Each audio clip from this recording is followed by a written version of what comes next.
നീലമയിലിന്റെ പിലിയിതെന്റെ നീല നിറമയമ്മേ.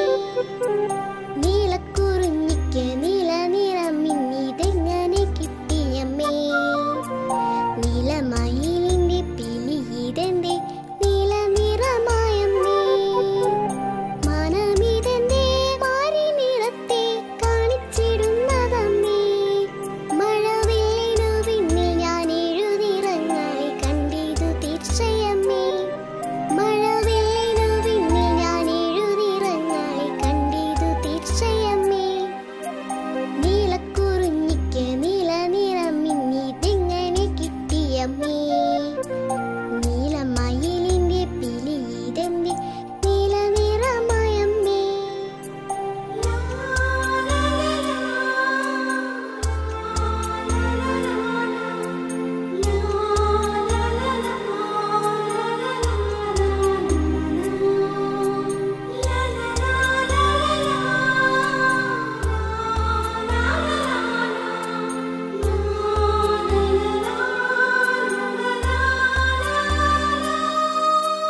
ആയിരം ചോദ്യങ്ങൾ ചോദിച്ച് കാലമിതോർക്കുന്നു ഞാൻ. എന്തിനു അമ്മതനുത്തരമോ അത് ഈശോതൻ ചിത്രങ്ങളും പൊന്നീശോതൻ ചിത്രങ്ങളും. അമ്മയടുപ്പതിൽ ചുട്ടെടുത്തിടുന്നൊരപ്പം അതു തന്നെയോ. പള്ളിയിലപ്പത്തിനിത്ര ചെറുപ്പമോ ഇന്നു ഞാൻ ചോദിച്ചല്ലോ. ഉന്നതനാം ദൈവം കുഞ്ഞായി വന്നെന്നും അപ്പമായി മാറിയെന്നും കുഞ്ഞിലെ ഞാൻ അറിഞ്ഞു, എന്നമ്മ പറഞ്ഞു തന്നു. നീലക്കുറിഞ്ഞിക്ക് നീല നിറം ഇന്നിതെങ്ങനെ കിട്ടിയമ്മേ. നീലമയിലിന്റെ പിലിയിതെന്റെ നീല നിറമയമ്മേ. മനമിതെന്റെ മാരി നിറത്തെ കാണിച്ചിടുന്നതമ്മേ. മഴവില്ലിനു പിന്നിൽ ഞാൻ എഴുതിറങ്ങളെ കണ്ടിതു തീർച്ചയമ്മേ. മഴവില്ലിനു പിന്നിൽ ഞാൻ എഴുതിറങ്ങളെ കണ്ടിതു തീർച്ചയമ്മേ.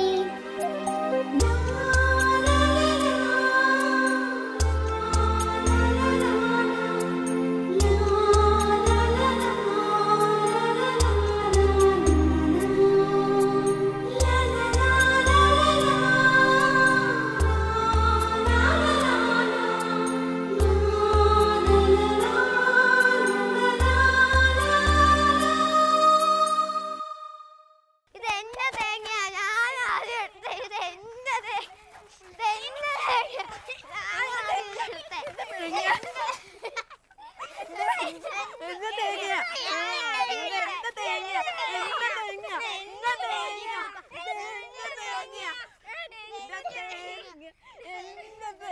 ഇതെന്റെ തേങ്ങ, എന്റെ സ്വന്തം തേങ്ങ, ഞാൻ തരില്ല.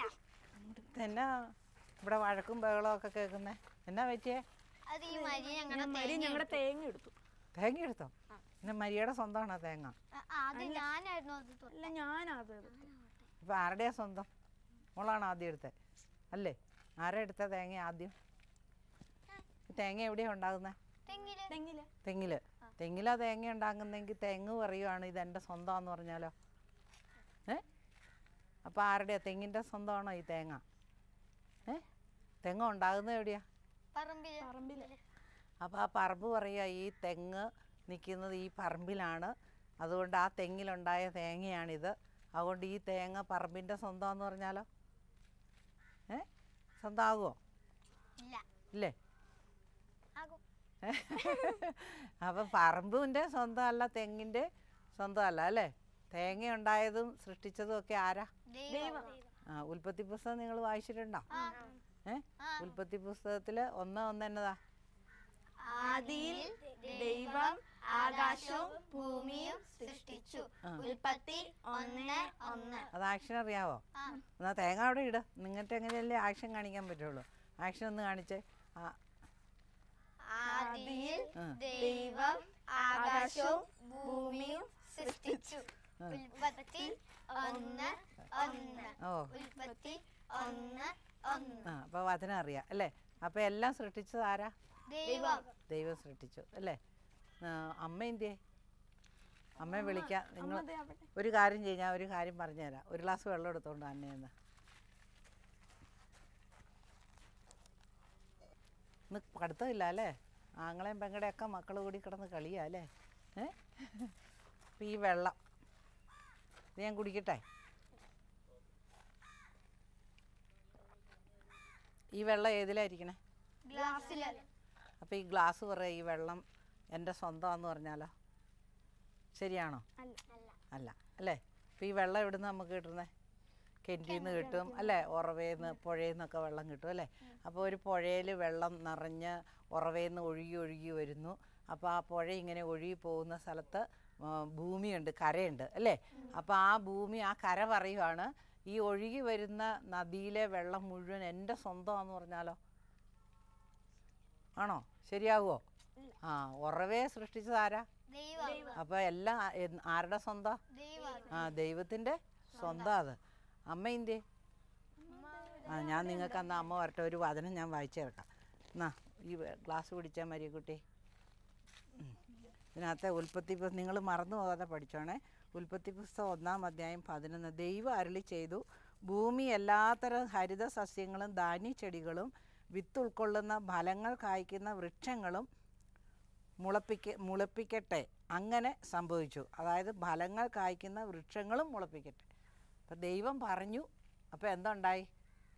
എല്ലാം ഉണ്ടായി, എല്ലാം ഉണ്ടായി. അപ്പോൾ സൃഷ്ടിച്ചവരല്ലേ അതെല്ലാം സ്വന്തമാകേണ്ടത് അല്ലേ? അപ്പോൾ ഈ തേങ്ങ മരിക്ക് സ്വന്തമാണോ? മരിയാണോ സൃഷ്ടിച്ചത്? അല്ലല്ലോ. ഇനി വഴക്ക് കൂടുവോ? ഇപ്പം നിങ്ങൾക്ക് മനസ്സിലായോ എല്ലാം സൃഷ്ടിച്ചത് ആരാന്ന് മനസ്സിലായോ? ആരാ സൃഷ്ടിച്ചത്? ആ. അമ്മ ഇന്ത്യ പിള്ളേരെ അമ്മ എന്നാ ചെയ്യുക? തേങ്ങ അതെയോ? നിങ്ങളാണ് കളിച്ച് വഴക്കുണ്ടായിക്കൊണ്ടിരുന്നത് അല്ലേ? ഷിബിൻ ഇവര് വഴക്കുണ്ടാക്കുമായിരുന്നു എൻ്റെ സ്വന്തം തേങ്ങയാന്ന് പറഞ്ഞോണ്ട്. ഞാൻ ഇതിലെ ശരിക്കും പറഞ്ഞ ഇതിലെ വരാണ്ടിരുന്നല്ല, അപ്പുറത്തെ വീട്ടിൽ വന്നതായിരുന്നു. അന്നേരം എന്നാ എന്നാ ഇവരിനി വഴക്കൊന്നും ഉണ്ടാക്കരുത് കേട്ടോ. പോയി കളിച്ചോ ഇനി. എന്നാല് ഇനി എന്നാ ഉണ്ട്? നമുക്ക് അകത്തിരിക്കണ്ടെന്നേ വേണ്ട. അകത്തിരുന്നാൽ ഒരു കുഴപ്പമുണ്ട്. എന്നാന്നറിയാം, അകത്തിരുന്നാൽ കുറെ നേരം ഇരിക്കും. അതുകൊണ്ട് അത്യാവശ്യം ഇവിടെ ഇരുന്ന് നമുക്കൊന്ന് വർത്താനൊക്കെ പറഞ്ഞിട്ട് അങ്ങോട്ട് പോകാം. എനിക്ക് എനിക്ക് അടുത്ത ക്ലാസ്സിനും പോകാനുള്ള മാതൃവേദിയുടെ ക്ലാസ് ഉണ്ട്. അപ്പം അതിന് പോകണം. അപ്പൊ ഞാൻ ഇവിടെ വന്നപ്പോ ഈ പിള്ളേരുടെ ഒച്ചയും ബഹളവും കേട്ടിങ്ങനെ വിഷമിച്ചത് എന്നെ. വെക്കേഷൻ വന്നേക്കും, നാളെ കഴിഞ്ഞ് പോകും എന്നൊക്കെ പറഞ്ഞു എന്നോട്. ഈ തേങ്ങ സ്വന്തമാന്ന് പറയാതെ, കാരണം അവർക്ക് അവിടെ ഫ്ലാറ്റിലല്ലേ. അപ്പൊ ഇവിടെ ഇതുപോലെ മണ്ണും പറമ്പും തേങ്ങയൊന്നും അവർ കണ്ടിട്ടില്ലല്ലോ. അവർക്ക് പൊതിച്ച തേങ്ങയൊക്കെ ആയിരിക്കും കിട്ടുന്നത് ഇവിടെ സൂപ്പർ മാർക്കറ്റിൽ നിന്ന്. അതിന്റെ സന്തോഷമുണ്ട് ഏതായാലും പിള്ളേർക്ക്. ഞാൻ ഓർക്കുവാണ് ശരിക്കും പിള്ളേര് കാര്യം എൻ്റെ സ്വന്തം തേങ്ങയാന്നൊക്കെ പറഞ്ഞപ്പോഴേ എനിക്കതങ്ങോട്ട് തോന്നി, നമുക്ക് എന്താ സ്വന്തമായിട്ടുള്ളതെന്ന് ചിന്തിക്കാൻ തോന്നിയേ. കാരണം ഈ ലോകത്തിൽ നമുക്ക് എന്നാ സ്വന്തം? നമ്മളിപ്പോൾ സ്വന്തമാണെന്നും പറഞ്ഞ് നമ്മുടെ മാതാപിതാക്കളെ വയ്ക്കും.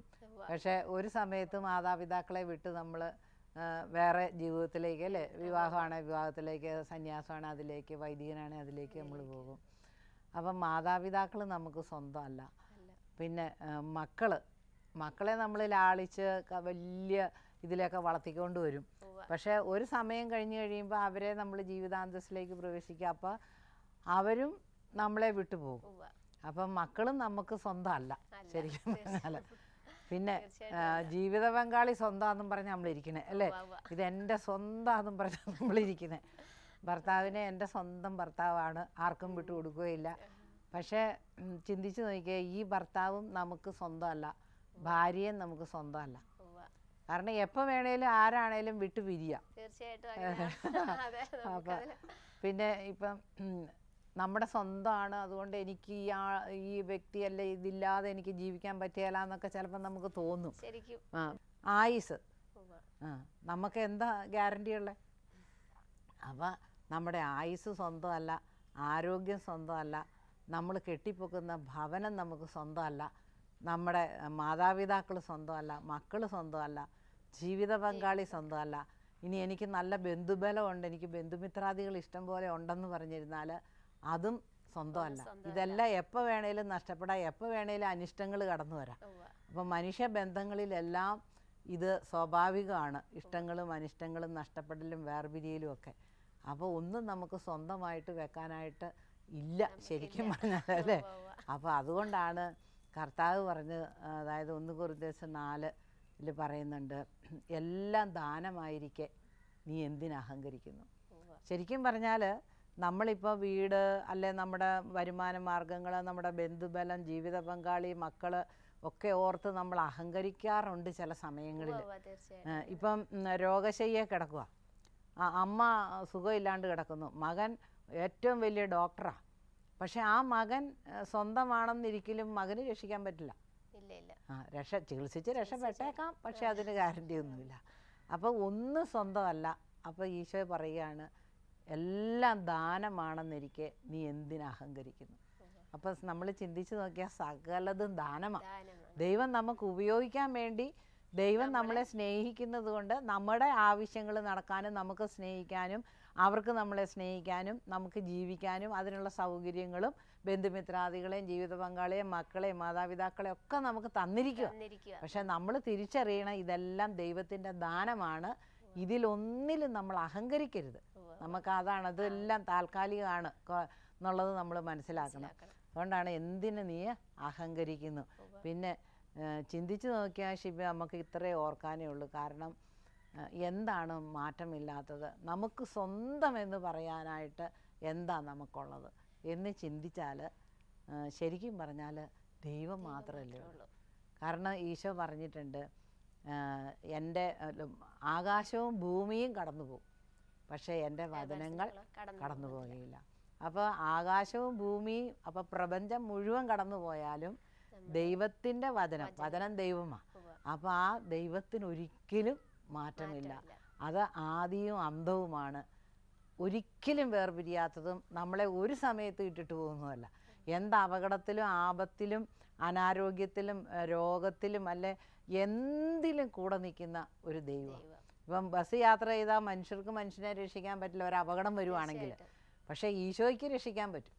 ഈശോ വഞ്ചിയിൽ യാത്ര ചെയ്യുമ്പോൾ ശിഷ്യന്മാർ ഒരുമിച്ച് യാത്ര ചെയ്യുമ്പോൾ ആ കടൽ ക്ഷോഭിച്ചു, തിരമാലയുയർന്നു, കൊടുങ്കാറ്റടിച്ചു, ശിഷ്യന്മാരെല്ലാം നിലവിളിച്ചു, അയ്യോ ഞങ്ങൾ മരിക്കാൻ പോകുന്നേ, രക്ഷിക്കണേ എന്നും പറഞ്ഞ് നിലവിളിച്ച് കരഞ്ഞു.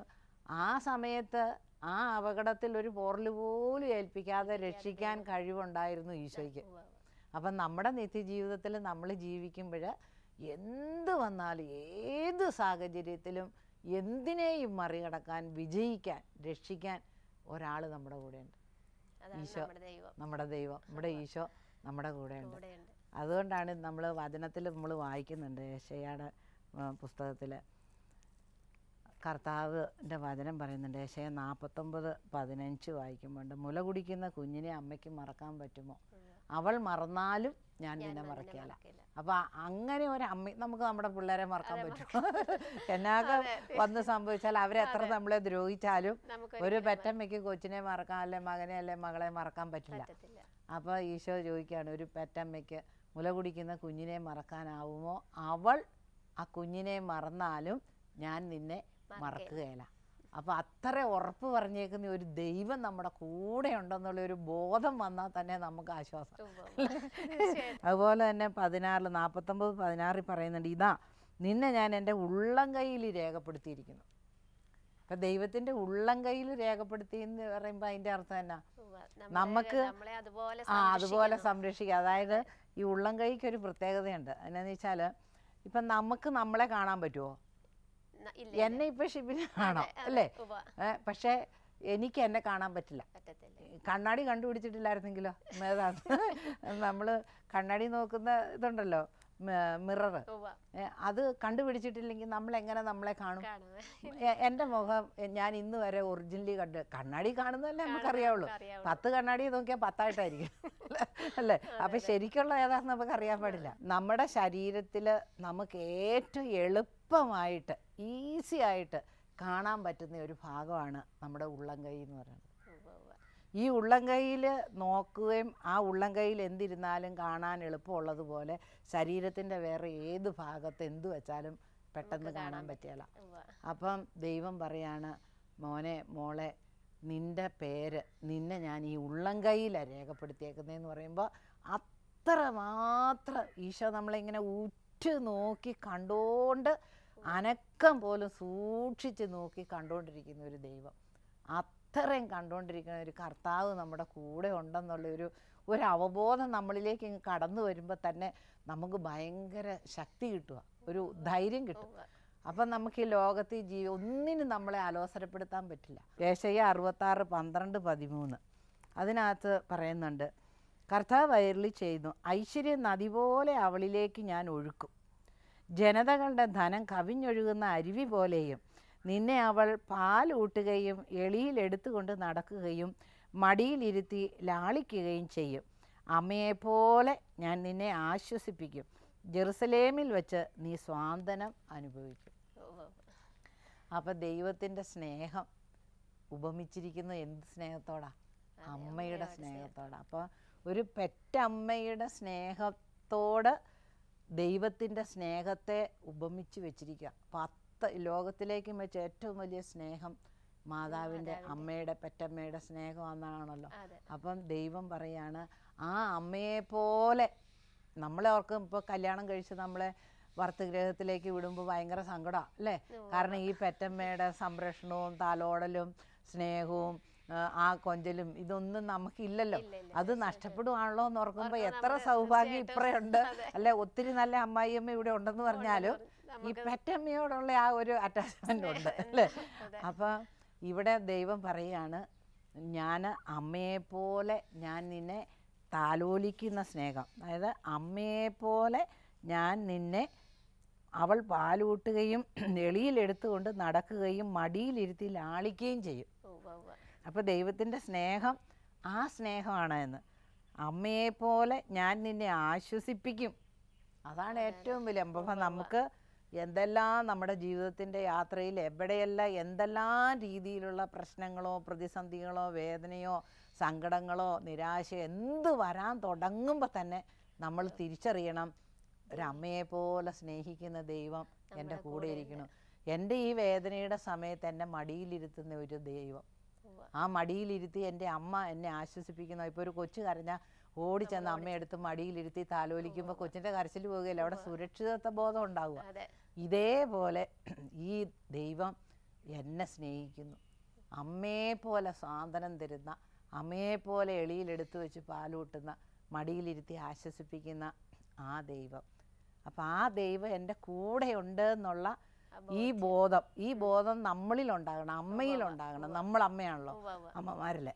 അപ്പം ഈ അമ്മയിലുണ്ടായിട്ട് ഈ അമ്മയിലൂടെ ഈ ബോധത്തിൽ നിന്ന് ഉരുത്തിരിയുന്ന വാക്കുകളും ചലനങ്ങളും പ്രതീക്ഷയുള്ള പ്രത്യാശയുള്ള വാക്കുകളും പ്രവൃത്തികളും ഈ മക്കൾ കണ്ടും കേട്ടും വളരുമ്പോഴാണ് അവർക്ക് അവരുടെ ജീവിത പാതയിൽ അവർക്ക് ബോധ്യം കിട്ടും, എനിക്കൊരു ദൈവമുണ്ട്, എൻ്റെ പെറ്റമ്മയെ പോലെ സ്നേഹിക്കുന്ന, എന്നെ താലോലിക്കുന്ന, എൻ്റെ സങ്കടങ്ങളിൽ എന്നെ സമാശ്വസിപ്പിക്കുന്ന ഒരു ദൈവം ഉണ്ടെന്നുള്ള ആ ബോധ്യം ആ കുഞ്ഞുങ്ങളിലേക്ക് പകരപ്പെടാൻ കഴിഞ്ഞാൽ ഇന്നത്തെ ഈ ന്യൂ ജനറേഷൻ അനുഭവപ്പെടുന്ന ടെൻഷന്, അതുപോലെ എന്താ ഡിപ്രഷൻ, ഇപ്പോൾ ഡോക്ടേഴ്സൊക്കെ പറയുന്നുണ്ട് ഡിപ്രഷൻ ഒത്തിരി പിള്ളേർ വരുന്നുണ്ട്, കൗൺസിലിങ്ങിനൊക്കെ ആയിട്ട് എത്തുന്നുണ്ട്. അപ്പം നമ്മളത് തിരിച്ചറിഞ്ഞിട്ട് ഇത് നമുക്ക് കൊടുക്കാൻ പറ്റും, നമുക്ക് നമ്മുടെ വീട്ടിൽ കൊടുക്കാൻ പറ്റും അത്. അപ്പം നമ്മളിത് അതുപോലെയാണ് ഈശോ പറഞ്ഞത്, ഞാൻ ഒരിക്കലും നിന്നെ വേർപിരിയില്ല. അപ്പം പെറ്റമ്മ പോലും നമ്മളെ വേർപിരിയും, അമ്മ മരിച്ചു പോയാൽ പിരിയും, നിത്യമായിട്ട് പിരിയും. പിന്നെ കല്യാണം കഴിച്ച് നമ്മളെ വിടുമ്പോൾ അമ്മ പെറ്റമ്മയെ പിരിയേണ്ടി വരുന്നുണ്ട്. പക്ഷേ ഈ ഈശോ പറയാണ്, യുഗാന്തം വരെ ഞാൻ നിന്നോട് കൂടെയുണ്ട്. അപ്പോൾ യുഗാന്തം എന്ന് പറഞ്ഞാൽ എൻ്റെ അവസാനം പോലും അല്ല, അത് കഴിഞ്ഞു. എൻ്റെ കൂടെയുള്ള വേറെ ആർക്കും എൻ്റെ കൂടെ നിൽക്കാൻ പറ്റില്ല, പക്ഷേ എൻ്റെ ദൈവത്തിന് എൻ്റെ കൂടെ നിൽക്കാൻ പറ്റും. അപ്പോൾ യുഗാന്തം വരെ ഉണ്ട് ദൈവം. പിന്നെ ദൈവം നമ്മളോട് വിളിക്കുന്നുണ്ട്, അധ്വാനിക്കുന്നവരും ഭാരം വഹിക്കുന്നവരുമായ നിങ്ങളെല്ലാവരും എൻ്റെ അടുക്കൽ വരുവിൻ, ഞാൻ നിങ്ങളെ ആശ്വസിപ്പിക്കാം. അപ്പം മത്തായിയുടെ സുവിശേഷം 11:28 അത് പറയണേ. അപ്പം നമ്മൾ ജീവിതത്തിൻ്റെ ഒത്തിരി ഭാരം വഹിക്കുന്നവരാണ് അല്ലേ. അധ്വാനമുണ്ട്, ഭാരമുണ്ട്, വേദനകളുണ്ട്. അവിടെയെല്ലാം നമുക്കൊരാശ്വാസം, ഒരാശ്വസിപ്പിക്കലിന് വേണ്ടിയിട്ട് ദൈവം നമ്മളെ വിളിക്കുക. അധ്വാനിക്കുന്നവരും ഭാരം വഹിക്കുന്നവരുമായി നിങ്ങളെല്ലാവരും എൻ്റെ അടുക്കൽ വരുവിൻ, ഞാൻ നിങ്ങളെ ആശ്വസിപ്പിക്കാം. എന്നിട്ട് വീണ്ടും വചനത്തിലൂടെ പറഞ്ഞു തരുന്നുണ്ട്, അതായത് നിൻ്റെ ഭാരം എൻ്റെ മേൽ വയ്ക്കുക, എൻ്റെ നുകം വഹിക്കാൻ എളുപ്പവും ചുമട് ഭാരം കുറഞ്ഞതുമാണ്.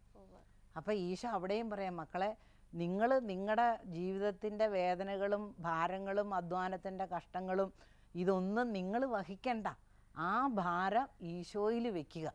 അപ്പോൾ ആ ഭാരം ഈശോയിൽ വെക്കുമ്പോൾ ഈശോയുടെ ഭാരം, ഈശോ ആ ഭാരം ചുമക്കുക. അപ്പം നമുക്ക് ആ ചുമട് ഭാരം കുറഞ്ഞതായി വരും തോന്നുക. അപ്പം നമ്മൾ ഒരു 100 കിലോ അല്ല ഇതൊരു 10 തേങ്ങ ചാക്കിലിട്ടിട്ട് നമ്മൾ ഈ തേങ്ങയുടെ ചാക്കുമായിട്ട് ബസ്സിൽ കയറിയിട്ട് ഈ ചാക്ക് കെട്ട് തലയിൽ വെച്ചുകൊണ്ട് ബസ്സിനകത്ത് നിൽക്കേണ്ട കാര്യമുണ്ടോ? അല്ല ഇരിക്കുവാണേലും ഇത് മടി വെച്ചോണ്ടല്ലേ തലയിൽ വെച്ചുകൊണ്ട് യാത്ര ചെയ്യണ്ട. അപ്പം നമുക്ക് ഭാരമാണ് അത് അല്ലേ.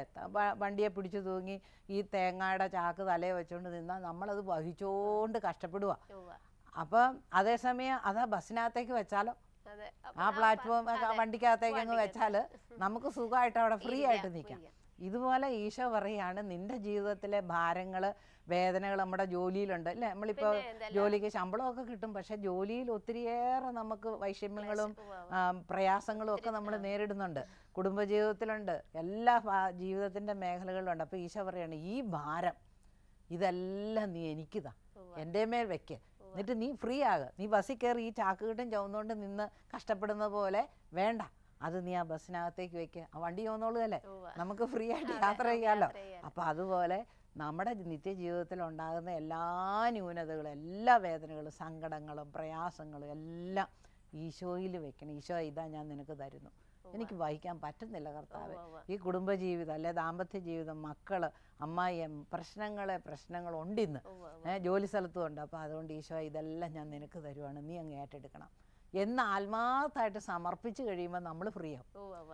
അപ്പോൾ ഈ അതാ പറഞ്ഞ എൻ്റെ ചുമട് ഭാരം ചുമന്നതാണ്, ഭാരം കുറവുള്ളതാണ്, വഹിക്കാൻ എളുപ്പമാണ്, ചുമട് വഹിക്കാൻ എളുപ്പമാണത്, നുകം വഹിക്കാൻ എളുപ്പവും ചുമട് ഭാരം കുറഞ്ഞതാണെന്നാണ് ഈശോ പറഞ്ഞേക്കുന്നത്. അപ്പം നമ്മളെല്ലാം ഈശോയുടെ കൂടെ വെക്കണം. അപ്പം നമുക്കൊന്നും ഈ ലോകത്തിൽ സ്വന്തമായിട്ട് വെക്കണ്ട, എല്ലാം ദാനമാണ്, അഹങ്കരിക്കേണ്ട. പിന്നെ നമ്മളോട് നിത്യതയിൽ നമുക്ക് കൂട്ടുകൂടാൻ ഈശോ കുറച്ച് പേരെ തന്നിട്ടുണ്ട്. അതാരാന്നറിയോ? നമ്മുടെ പിള്ളേർക്കൊക്കെ പറഞ്ഞു കൊടുക്കണം. കാരണം നിത്യതയിലും കൂട്ടുകൂടാൻ പറ്റിയ കുറച്ച് പേരെ നമുക്ക് ഈശോ വന്നിട്ടുണ്ട്. നമുക്ക് മാലാഖമാരുണ്ട്. അത് ഹെബ്രായ ലേഖനം 1 അധ്യായമൊക്കെ വായിക്കുമ്പോൾ അതിനകത്ത് പറഞ്ഞിട്ടുണ്ട്, മത്തായിയുടെ സുവിശേഷത്തിലൊക്കെ ഉണ്ട്. മാലാഖമാരുണ്ട്, നമ്മളെ എപ്പോഴും കണ്ടുകൊണ്ടിരിക്കുന്ന, നമ്മുടെ കൂടെ നമുക്ക് സേവ ചെയ്യാൻ വരുന്ന ദൈവത്താൽ നിയോഗിക്കപ്പെട്ട മാലാഖമാരുണ്ട്. അവരോട് നമുക്ക് കൂട്ടാം. അവർ നമ്മുടെ സ്വന്തം, അവർ നമ്മളെ ഇട്ടിട്ട് പോകിയാൽ എപ്പോഴും നമ്മുടെ കൂടെയുണ്ട്.